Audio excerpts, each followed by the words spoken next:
পাহাড়ের কি অবস্থা দেখো। দেখো গাইস, ভিউটা দেখো এখান থেকে, আমাদের বঙ্গাইগাঁওর ভিউ দেখো। একটা ছাতাতে আমরা মানে এইভাবে এখন যাইতেছি, পুরো বৃষ্টি দেখো। আমার আইফোনটা বাঁচলে হইলো বৃষ্টিতে, আমি ভিজে যাই, অসুবিধা নাই। হ্যালো বন্ধুরা, welcome back to our channel. অনেকদিন পরে আমি ফুল ব্লগ নিয়ে আসলাম, কারণ আমি এখন যাইতেছি পাহাড়ে ঘুরতে। অনেক তো মিনি ব্লগ দিলাম, আজকে ভাবলাম ফুল ব্লগ বানাই। আর এই কয়দিন যা বৃষ্টি পড়তেছে, এখানে তো একদম অবস্থাই খারাপ বৃষ্টির। এখন বর্তমান বৃষ্টি নাই, পরে হলেও বৃষ্টিটা পড়বে, বাট ছাতা নিয়ে নিব হাতে। আর আমরা দেরি না করে জলদি জলদি বাইর হই, আর কন্টিনিউ আমার ব্লগটা দেখতে থাকো। আরও আমরা তিনজন যাইতেছি, পিছনে আমার দুইটা দিদি আছে। আর এখানে না ট্রেনের আওয়াজ আসতেছিল, তার জন্য আমি এক্সট্রা ভয়েস অ্যাড করে দিলাম। এদিকে আমি ছাতাও নিয়ে নিছি, কোনো ঠিক নাই বৃষ্টির। আর আমরা পাহাড়ে আসলাম, এই দেখো মানে উঠি নেই উপরে। আর এই দেখো পাহাড়ের রাস্তা পুরা কাদা কাদা। আমরা এখন উপরে যাইতেছি, আর সবাই মিলে একসাথে বলে দাও জয় শ্রীরাম। জয় শ্রীরাম, জয় শ্রীরাম।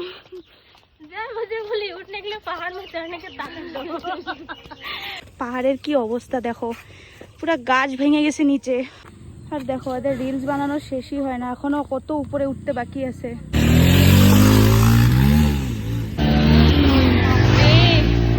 পাহাড়ে পুরা গাড়ি উঠতেছে, আমরাই উঠতে পারলাম না, গাড়ি উঠে গেল উপরে।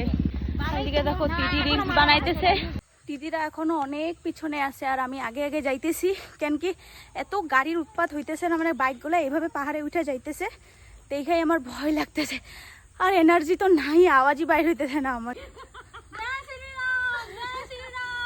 ফাইনালি আমরা উপরে আইসা পড়ছি, আর দেখো এত সুন্দর করে বানাইছে। এই সাইড দিয়েও যাওয়া যায়, ওই সাইড দিয়েও যাওয়া যায়। পাহাড়টা কি সুন্দর লাগতেছে দেখো, দেখাই যায় না, একদম মেঘালয় মেঘালয় ফিলিং আসতেছে পুরো পাহাড়গুলা দেখে।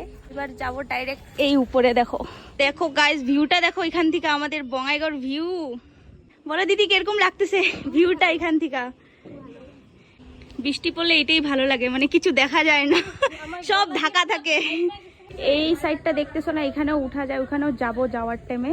আমরা বর্তমানে এই উপরে উঠিই না, এখনো বাকি আছে। দিদিরা আর উপরে যাবে না, তার জন্য আমরা এখানেই দাঁড়াইলাম। আর এখান থেকেও ভিউটা এত ভালো লাগতেছে।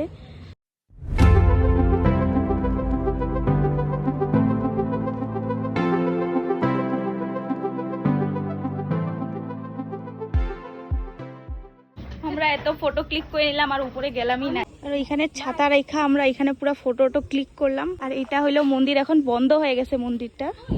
আমরা তখন থেকে ওইটাতে ছিলাম, আর এখন এটাতে আসলাম। এটা তো উপরে যাব না, ডাইরেক্ট নিচের থেকে গোল গোল ঘুরে যাবো গা। এখান থেকেও ভালো লাগতেছে ভিউটা, চারিপাশে পুরা গ্রিন গ্রিন। তো অনেক ঘুরে নিলাম, এখন বাইরে হইতেছি। আর এখানে এখন দোকানও দিয়ে দিছে, কোনো ঝামেলা নাই। মানে যখন উপরে আসবা, দোকানটা নতুন না, একদম টেনশনই নাই। মানে উপরে এসেও জল কিনে খাওয়া যাবে, সব কিছুই আছে দোকানের মধ্যে। আসো আসো, বৃষ্টি এসে পড়লো, বৃষ্টি এসে পড়লো। এদের এখনো ফটো ক্লিক করা হয়ই নাই, বৃষ্টি এসে পড়লো। দেখো আজকে মনে হয় ভিজে ভিজে যেতে লাগবে, কারণ কি আমি একটাই ছাতা নিয়ে আসছি। একটা ছাতাতে আমরা মানে এইভাবে এখন যাইতেছি, পুরো বৃষ্টি দেখো, বৃষ্টি এসে পড়ছে। বৃষ্টি বৃষ্টি একদম। বৃষ্টিটা ভিডিওটা বানায় দাও আগে,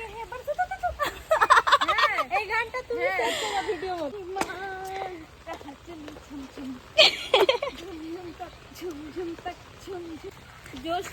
একদম চলো জলদি চলো, আমার আইফোনটা বাঁচলে হইলো বৃষ্টিতে, আমি ভিজে যাই, অসুবিধা নাই।